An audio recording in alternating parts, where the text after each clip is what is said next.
A finales de los 70, países latinoamericanos también llegaron a desarrollar una importante diversificación de sus mercados.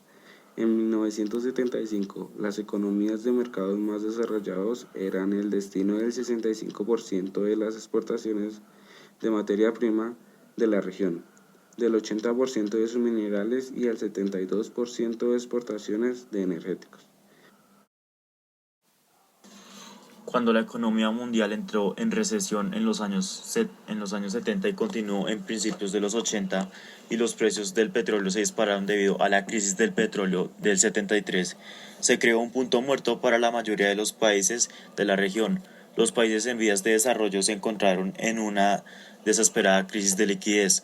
Los países exportadores de petróleo abundantes en dinero después de las alzas en el precio de dicha materia prima en el 73 y el 74 intervinieron su dinero en bancos internacionales que reciclaron la mayoría parte del capital en forma de préstamos a los gobiernos latinoamericanos. Dado que las tasas de interés aumentaron en Estados Unidos y en Europa en el 79, los pagos de deudas también aumentaron, por lo que fue la más difícil para los países de pagar sus deudas contraídas.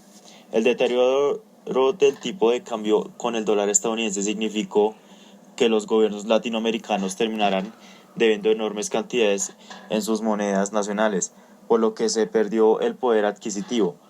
La contracción del comercio mundial en el 81 hizo que los precios de las materias primas, la mayoría exportadas de América Latina, cayeran. Ahora, en respuesta a la crisis, la mayoría de las naciones debieron abandonar sus modelos económicos de industrialización por situación de importaciones y adoptaron una estrategia de crecimiento orientada hacia las exportaciones, estrategia fomentada por el Fondo Monetario Internacional. Aunque hubo excepciones como Chile y Costa Rica que adoptaron estrategias reformistas, un proceso masivo de fuga de capitales, particularmente a Estados Unidos, reprodujo una mayor depreciación de los tipos de cambio, aumentando el tipo de interés real de la deuda. La tasa de crecimiento real del Producto Interno Bruto para la región fue de tan solo un 2.3% entre 1980 y el 85. En 1982 y 85, América Latina pagó 108.000 millones de dólares. Crisis del petróleo en 1973. Comenzó el 23 de agosto de 1973, a raíz de la decisión de la OPEP de no exportar más petróleo a los países que habían apoyado a Israel durante la guerra de Yom Kippur. El aumento del precio, unido a la gran dependencia que tenía el mundo industrializado del petróleo, provocó un fuerte efecto inflacionista y una reducción de la actividad económica de los países afectados. La crisis del petróleo en 1973 tuvo consecuencias como, primero, se frenó el ritmo del crecimiento económico; segundo, aumentó el desempleo; tercero, se redujeron las tasas de incremento; y por último, creció la inflación. La burbuja económica en Japón de 1990 a 1995. Desde principios de 1990, la economía de la burbuja comenzó a colapsar, con el acelerado desplome del precio de las acciones. Cayeron con fuerza los precios de los terrenos, de las obras de arte y de los metales preciosos. Bancos y empresas entraron en un círculo vicioso en el cual se giraba alrededor del empeoramiento de la economía y la rebaja del precio de las acciones. Económica. La depresión económica estuvo dividida en diferentes etapas. La primera etapa es la economía de burbuja, simbolizada por la brusca caída del precio de la tierra, bienes raíces, automóviles y artículos de lujo. Segunda etapa, préstamos hipotecarios de las acciones y terrenos que ofrecían ser paralizan. Tercera etapa, la inversión en equipos se reduce. Cuarta etapa, para mantener las utilidades de las compañías, reduce el consumo del pueblo, dificultando a las pequeñas y medianas empresas e incrementando las importaciones. Se aceleró la economía y es cuando explotan, provocando quiebres bancarios, incobrables créditos por devaluación de acciones y bienes inmobiliarios. La depresión económica se dio una destrucción y reconstrucción de la estructura de negocios. Las empresas japonesas se vieron obligadas a avanzar en las resignaciones de recursos administrativos, impulsando la reestructuración para reconstruir la estructura de sus negocios.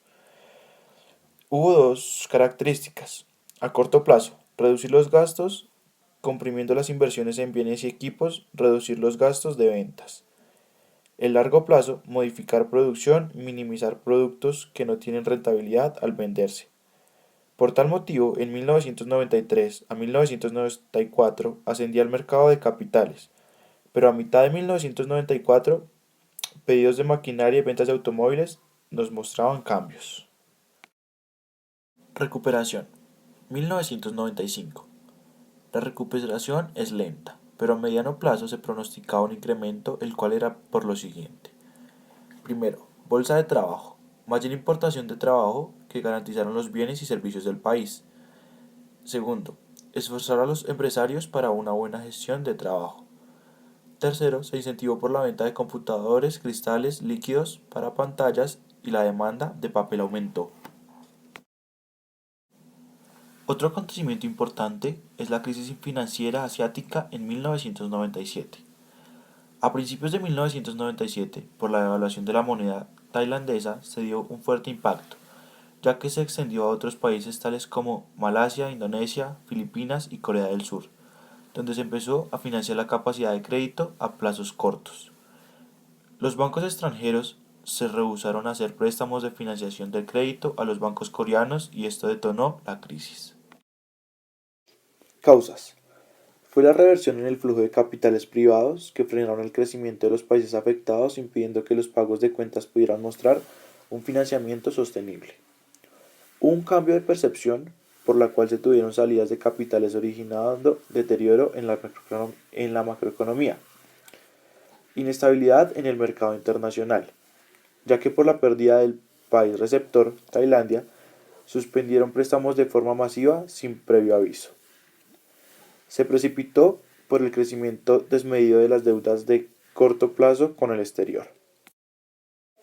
Desarrollo. Ingreso de capitales privados incidió en las altas tasas de crecimiento, como consecuencia de la depreciación de la moneda. El endeudamiento externo era usado para incrementar la inversión. El crecimiento de las economías asiáticas dependía de la evolución de las exportaciones. Los bancos se endeudaron con el exterior a corto plazo, mientras que en el interior prestaron a largo plazo. La estructura del gobierno de empresas privadas en dificultades contribuyó a que se sobreendeudaran.